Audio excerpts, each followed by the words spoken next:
के फादर या शिक्षक ही बताते थे, हमारे एमएलसी साहब भी शिक्षक हैं, और बताया जाता था कि अगर आप ग्राफिक्स या चित्र बनाना आपको आता है तो आप 2 लाइनें लिख दीजिए और एक तरफ चित्र बना दीजिए। आज उसको ग्राफिक्स का रूप दिया जा रहा है, तो एग्जाम में अगर एग्जामिनर उसको देखेगा तो पढ़ेगा नहीं, वो समझ जाता है कि बच्चे ने बहुत कुछ जाना है।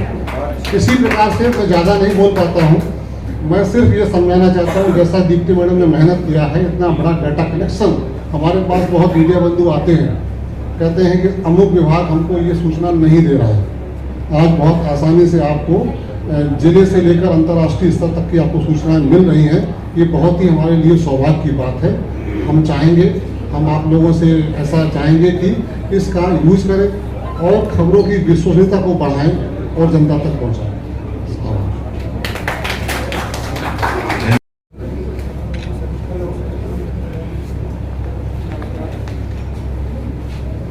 इंडियन स्कूल ऑफ बिजनेस, उसके जो सीनियर कंसल्टेंट हैं दीप्ति सोनी जी, उपेंद्र सिंह जी और हमारे यहाँ के अध्यक्ष विशाल जी, सचिव आलोक सिंह जी, और ये यूपी न्यूज पोर्टल एसोसिएशन, दोनों के संयुक्त तत्वावधान में ये जो कार्यक्रम हो रहा है, हमारे सुबोध जी, संदीप जी, मेरे छोटे भाई सतेज जी, मनोज जी, और यहाँ मीडिया से जुड़े हुए जो सभी लोग बैठे हैं, ज्ञानेश जी, देवेश जी, सब लोग जो बैठे हैं, पंकज जी बैठे हैं, सबको मेरा बहुत नमस्कार।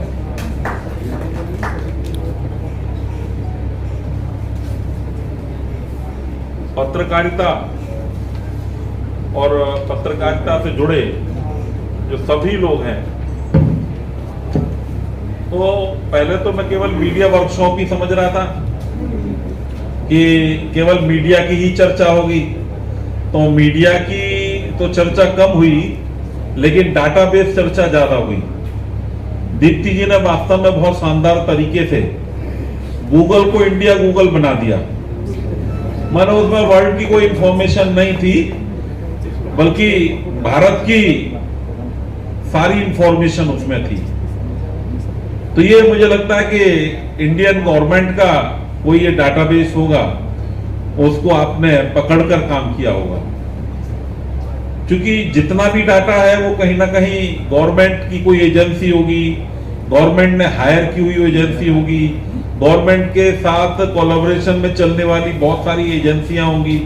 ये सारा डाटा हमारा उन्हीं पर बेस है।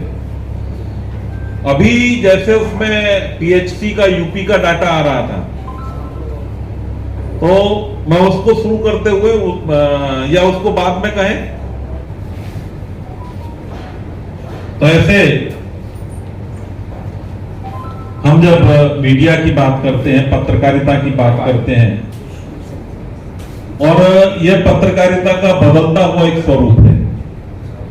एक कभी समय हुआ करता था, पूरे आदिकाल में जो हमारे एकमात्र पत्रकार थे वो नारद जी थे। नारद जी यहाँ की सूचना वहां और वहां की सूचना वहां, वो पूरे सूचना विभाग का काम करते थे। और जब भी पत्रकार सम्मेलन कोई होता है तो वो नारद जी को ही उसमें अपना आदि पुरुष मानते हुए, ध्येय पुरुष मानते हुए, उनकी ही पूजन के साथ और उनको ही अपना पहला ये पत्रकार भी माना जाता है। तो ऐसे नारद मुनि और मां सरस्वती के सब मानस पुत्र हैं, मैं उन सबको प्रणाम करते हुए, अभी जो आजकल का मीडिया चल पड़ा है, अभी बीच में आई भी थी बात कि हम पत्रकार लोग बहुत खूबसूरती के साथ, जो बेचारे नेता होते हैं, उनके मुंह में शब्द ऐसे डाल देते हैं कि उनसे जो चाहे वो कहलवा देते हैं। तो ये उनकी खूबसूरती है, लेकिन बहुत सारे नेता अब वो समझ चुके हैं कि उनके शब्दों में फंसना नहीं होता, तो अब आसानी से फंसते नहीं है। अभी जब विशाल जी बता रहे थे कि 1.5 अरब हमारे फेसबुक यूजर्स हैं, 236 करोड़ फेसबुक यूजर्स हैं, हमारे 150 करोड़ के करीब ट्विटर्स पर हैं। ऐसे अलग अलग डाटा उन्होंने बताए। दीप्ति जी ने तो बहुत सारे डिजिटल प्लेटफॉर्म को किस तरह से आगे हमें यूज करना है वो सब बताया ही। जो विषय था बीच में उन्होंने भी कहा कि हम तथ्यपरक सूचनाएं अखबारों में दें या मीडिया में दें या जनता के बीच में दें। वास्तव में होता क्या है, जो सारा मीडिया है वो सारा मीडिया कॉमा और फुल स्टॉप के आधार पर चलाते हैं। वो इन्वर्टेड कॉमास में ये कोई रिसर्च के विषय नहीं होते। मीडिया वास्तव में तथ्यपरक जानकारी जनता तक पहुंचाने का विषय होता है। लेकिन आजकल जो मीडिया है, मुझे जो लगता है, क्योंकि ये वर्कशॉप है, अगर कहीं पत्रकार वार्ता होती तो मैं अपने हिसाब से बोलता, लेकिन ये वर्कशॉप है। वर्कशॉप में हमने सीखना है। ये अखबार में छपने का नहीं है, ये विषय लेने का नहीं है। इसलिए मैं यहां पर कुछ बातें कह रहा हूं। मीडिया का काम आजकल क्या हो गया, जो देखने को मिलता है, जिससे हम लोगों को बचना चाहिए कि हम इन्वर्टेड कॉमास के अंदर पार्ट को उठा लेते हैं। ये काम रिसर्च का होता है। हम उसका सोर्स नहीं देते। फिर हम कहीं से भी कोई बात सुन लेते हैं और उस बात को प्रिंट में भी और इलेक्ट्रॉनिक में भी दोनों जगह डाल देते हैं। जबकि होता यह है कि वह उनका जो आपका अखबार में कोई भी स्टोरी छपी हो, वो स्टोरी जब हम न्यायालय में जाते हैं तो वहां ठहरती नहीं है, कि जानते हैं कि ये कुछ ना कुछ इसमें तथ्यपरक नहीं होगा। तो ऐसा हम क्यों ना छापें कि वो तथ्यपरक के रूप में वह हमारी जो सूचना है जो दी गई है उसको लोग एनालिसिस करें, उसके लोग तथ्यात्मक माने, लेकिन नहीं मान रहे। अभी जैसे देश भर में आजकल एक नुपुर शर्मा का वो बयान चल रहा है, लेकिन वो भी इन्वर्टेड कॉमास में करके पूरा बयान चल रहा है। उसको अगर सही मायने में देखें तो विषय कुछ और था, विषय कुछ और हो गया। जो जुबेर था उसने उसको केवल इन्वर्टेड कॉमास में करके दिखा दिया और वो पूरे देश के अंदर एक माहौल को बिगाड़ने का काम किया। अब जैसे जब भगवान राम समुद्र की प्रार्थना करते रहे कि वह उनको मार्ग दे, तो उसने मार्ग नहीं दिया। तो उसके आजकल हम जो सारी उसकी पूरी दोहे में से कितनी बात छाट कर लेते हैं इन्वर्टेड कॉमास के अंदर कि भय बिन होए न प्रीत, केवल इसी को बोलते हैं, उस पूरे दोहे को नहीं बोलते। तो ये जो मैंने इसलिए कहा इन्वर्टेड कॉमास में हम उसको लिखकर बोलते हैं। जब हम उसको पूरा बोलेंगे कि विनय न मानत जड़ गए 3 दिन बीत, बोले राम सको भय बिन होए ना प्रीत। अब इसको पूरे को बोलेंगे तो फिर समझ में आएगा। भाई 3 दिन उन्होंने प्रार्थना की और कितना लेट करते, कब तक इंतजार करते। तो लेकिन हम लोग क्या बोलते हैं, केवल भय बिन होए ना प्रीत। हमारे पहले डंडा उठा लो, डंडे के आधार पे सारे काम होने। हमारे मनोज जी कह रहे थे मुझे घर भी जाना है।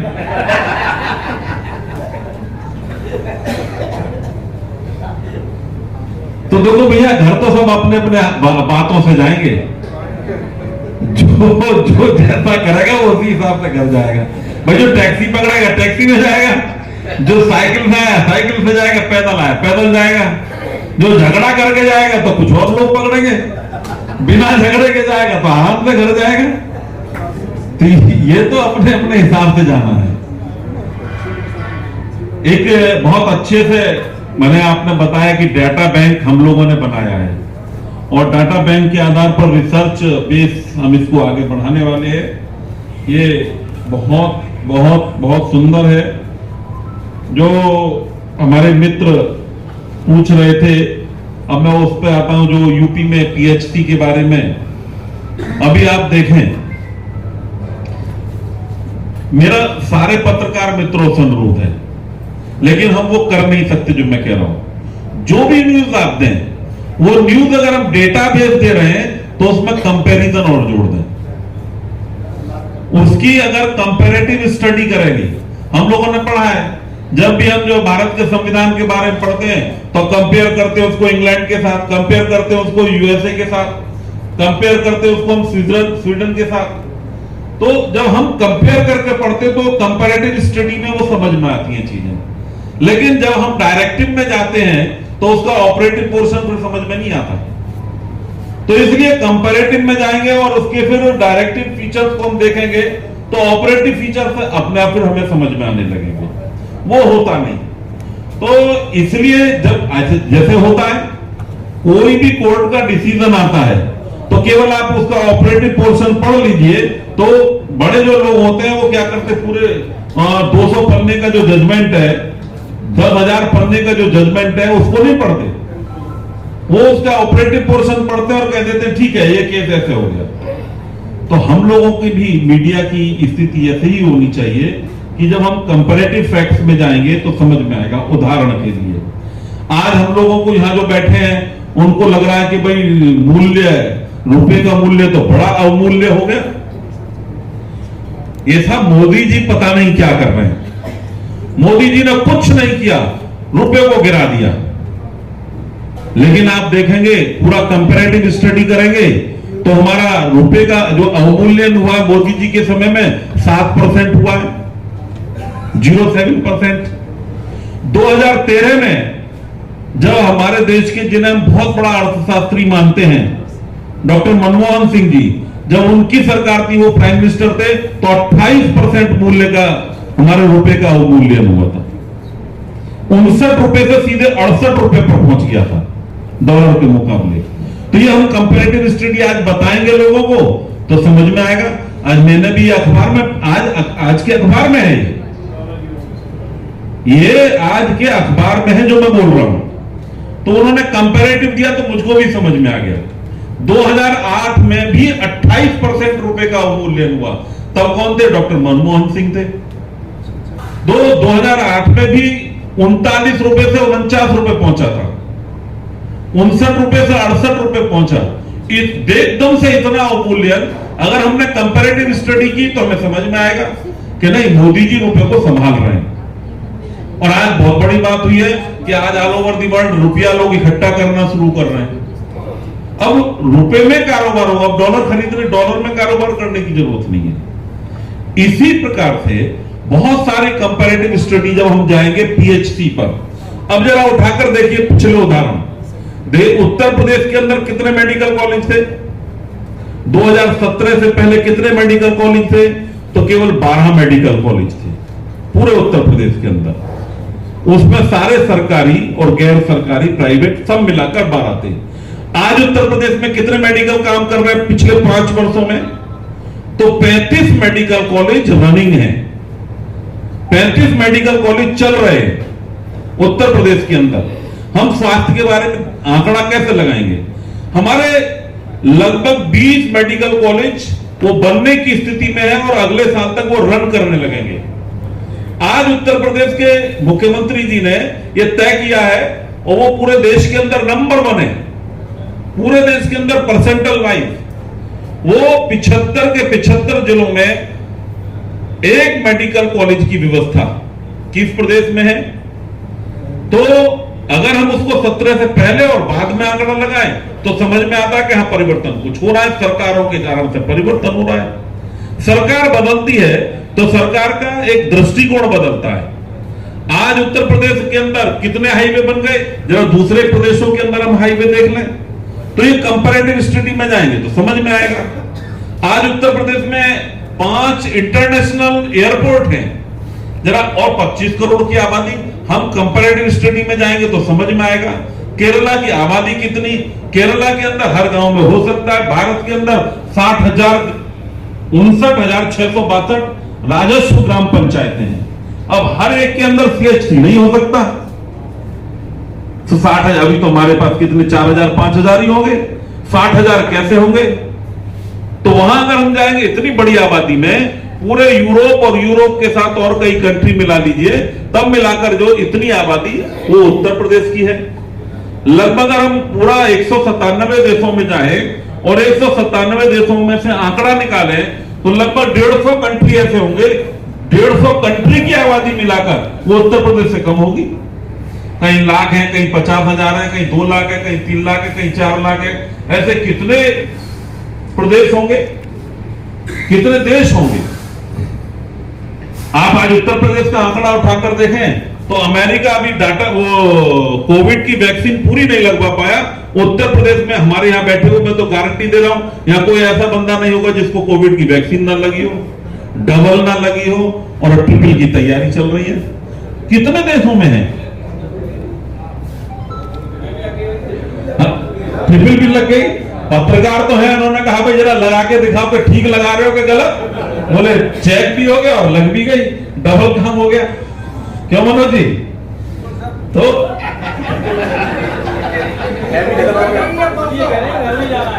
खत्म हो गया। मनोज जी को भय था लगने का। अब देखो कैसे आंकड़ों में झूठ बोला जाता है। हमारे एक मित्र जो विधान परिषद में हमारे साथ बैठते हैं, उन्होंने कितनी खराब बात कही। मैं कहता हूं कि भारत के अंदर सेकंड वेव के अंदर जो लोगों की मृत्यु हुई उसके लिए कुछ राजनीतिक लोग जिम्मेदार थे। कैसे? जो आंकड़े हैं उनका प्रस्तुतिकरण कैसे होता है। जब ये वैक्सीन आई तो क्या ये वैक्सीन मोदी जी ने अपनी फैक्ट्री में बनाई थी? आप बताइए। सब पत्रकार लोग बैठे हैं, सब छापते हैं। हर आदमी जानता है कि ये देश के वैज्ञानिकों का काम था। हाँ, विजन देने का काम प्रधानमंत्री का था, उनको प्रोत्साहित करने का काम प्रधानमंत्री का था। जिस प्रकार से इनोवेटिव नेचर प्रधानमंत्री का है, वो आज ग्लोबल लीडर के रूप में इसीलिए कि बाकी देश सारे विश्व के अंदर ऐसा इनोवेटिव लीडर कोई दूसरा दिखता नहीं। इसीलिए तो जो बाइडेन को भी हाथ पकड़कर मोदी जी को बुलाना पड़ता है अपने साथ, भाई एक फोटो खिंचवा लें। ये ग्लोबल लीडर की पहचान है। और इसीलिए उन्होंने अपने वैज्ञानिकों के साथ मीटिंग की। उन्होंने कहा कि हम आज वो समय नहीं है कि टीवी की वैक्सीन हमको लाने के लिए 50 साल इंतजार करना पड़े। हमें मालूम है कि जब पूरे विश्व में से बीमारी समाप्त होने लगती थी तब उसकी वैक्सीन भारत के अंदर आती थी। लेकिन आज कौन देश है जो सबसे पहले पूरे विश्व में सबसे पहले जिसने वैक्सीन बनाई? तो भारत है। आपके भारत ने बनाई ना। और केवल भारत ने 200 करोड़ डोज भारत में लगाने के बाद 146 देशों को वह जो दवाई या वैक्सीन है वो सप्लाई की है। आज भारत सप्लाई कर रहा है। मैं भी 3 दिन पहले अखबार में पढ़ रहा था आंकड़े, 13,500 करोड़ रुपए के हथियार सप्लाई कर रहा है भारत। अब आज भारत खड़ा हो गया। आत्मनिर्भर भारत का मतलब क्या होता है? तो आज आत्मनिर्भर भारत ऐसे बन रहा है। आज 3 वैक्सीन भारत की निर्मित चल रही हैं और वो सबसे ज्यादा रिलायबल है। जो और वैक्सीन आई हैं उनके मुकाबले सबसे ज्यादा रिलायबल भारत की वैक्सीन है। तो ये आत्मनिर्भर भारत है, इसके कारण से आगे बढ़ रहा है। तो इसलिए ये तथ्यात्मक और कंपैरेटिव स्टडी जो हम करेंगे तो समझ में आएगा कि हाँ। अब जैसे आपका पेट्रोल का है, अगर सारे पत्रकार मित्र हैं, डाटा होगा इस पर, इंडिया डाटा में आपका सब मौजूद है। अभी आप सर्च करेंगे 2013 में पेट्रोल का जो रेट था वो 83 रुपए था। पेट्रोल का रेट 83-84 रुपए था 2013 में। और आज कितना है? पिछले 8 वर्षों में 9 वर्षों में कितना बढ़ा उसका जरा लगा लीजिए। 2008-7 में, 6 में, 4 में, 4 से लगा लीजिए 14 तक और 14 के बाद लगा लीजिए अब तक कितने परसेंट में बढ़ा। महंगाई की बात हम करते हैं, 1948 में 49 में आंदोलन हुए थे, डाटा में आ जाएगा। एम्प्लॉयमेंट के लिए भी और महंगाई के लिए भी, और वो आज भी हो रहा है। उस समय 30 करोड़ आबादी थी, आज 135 करोड़ आबादी है। हमारी कुल मिलाकर उत्तर प्रदेश के अंदर 40 लाख सरकारी नौकरियां हैं और हमारी आबादी 25 करोड़ है। हर आबादी के व्यक्ति को जो ग्रेजुएशन कर लेगा सरकारी नौकरी, कैसे संभव है? Not possible. कुल मिलाकर 2.5 करोड़ 2 करोड़ 60 लाख के करीब हमारी सरकारी नौकरियां पूरे देश के अंदर है और 135 करोड़ की आबादी। हर व्यक्ति को सरकारी नौकरी कहते। जो आंदोलन होता है, जो विपक्ष बोलता है, वो सरकारी नौकरियों के आंकड़े पर बोलता है। लेकिन प्रधानमंत्री जी ने कहा आत्मनिर्भर भारत, माने उसमें यही इसीलिए उन्होंने जोड़ा कि प्रत्येक व्यक्ति को रोजगार, नौकरी नहीं, नौकरी शब्द और रोजगार शब्द में अंतर है। प्रत्येक व्यक्ति को रोजगार 14 करोड़ लोगों को आंकड़े उपलब्ध है आपके पास। मैं इसलिए बोल रहा हूं क्योंकि अगर मैं ऐसे ही भाषण दे रहा होता तो ठीक है, आंकड़े उपलब्ध हैं, आप इसके मेरे आंकड़े के साथ अपना आंकड़ा मिलाते जाइए। 14 करोड़ लोगों को मुद्रा लोन के आधार पर लोन मिला और उन्होंने अपना रोजगार शुरू किया। तो ये आत्मनिर्भर भारत हम ऐसे रोजगार दे पाएंगे ना। अब पॉपुलेशन कंट्रोल की अगर हम चिंता नहीं करेंगे तो ये सारे आंकड़े फेल हो जाएंगे। पॉपुलेशन कंट्रोल के लिए जैसे ही आप बोलते हैं तो कुछ हमारे विपक्ष के लोग वो आप एक समुदाय विशेष को डराना चाहते हो, आप मुस्लिमों की आबादी पर बैन लगाना चाहते हो। अरे भाई, बात मुस्लिमों की आबादी पर बैन लगाने की नहीं है, बात यह है कि कितने तक। अभी आया था ओवैसी ने कहा प्रजनन दर कम हो रही है, कितनी? वो 3 आपके विचारों से हमें काफ़ी कुछ सुनने सीखने को मिला और काफ़ी खट्टी मीठी चीज़ें भी यहाँ पे काफ़ी लोगों को समझने को और सुनने को मिल रही होंगी। तो बहरहाल उन सारी चीज़ों को एक तरफ रखते हुए नहीं सर मैं आपसे, क्योंकि मैं आपसे पहली बार मिली हूँ, लेकिन मुझे अच्छा लगा। अच्छा मुझे इसलिए लगा क्योंकि देखिए मेरा वो परसेप्शन नहीं है कि अगर चीज़ सही है तो हम उसका एक ऐसा विजन बना लें कि वो मानसिकता नहीं होनी चाहिए कि अगर हमने सोचा कि ये गलत है तो वो गलत ही है। अगर सही चीज़ें हैं, सकारात्मक है और चीज़ कुछ अच्छी हो रहे हैं, काम अच्छे हो रहे हैं, तो हमें अप्रिशिएट ज़रूर करना चाहिए जो चीज़ें हैं। मतलब ये मेरा अपना व्यक्तिगत मानना है कि हमें अच्छी चीज़ों की सराहना करनी चाहिए। अगर कुछ चेंजेस अगर हमारे भले के लिए, अच्छे के लिए हो रहे हैं तो डेफिनेटली हमें उसको सम्मानपूर्वक अपनाना चाहिए और अपने अंदर चेंज भी लाना चाहिए। तो बहरहाल बहुत सारी बातों का छोटा सा एक जवाब है ये। तो मतलब जवाब नहीं मतलब मेरे एक्सप्रेशन से। तो अब इसी कड़ी में जो हमारे आज के जो मुख्य अतिथि हैं, सदस्य विधानसभा परिषद उत्तर प्रदेश माननीय डॉक्टर मानवेंद्र प्रताप सिंह जी, आपको मैं स्टेज पे बुलाना चाहूँगी और हमारे जो विशिष्ट अतिथि हैं उप सूचना निदेशक अलीगढ़ मंडल डॉक्टर संदीप कुमार सिंह जी, कि आप कृपया करके आए और आज के जो हमारे मंडल आयुक्त हैं कार्यक्रम के दीप्ति मैम और बहन जी, उनको जो है एप्रिसिएशन लेटर दे करके उनको जो है बढ़ावा दें, उनको प्रोत्साहित करें प्लीज़।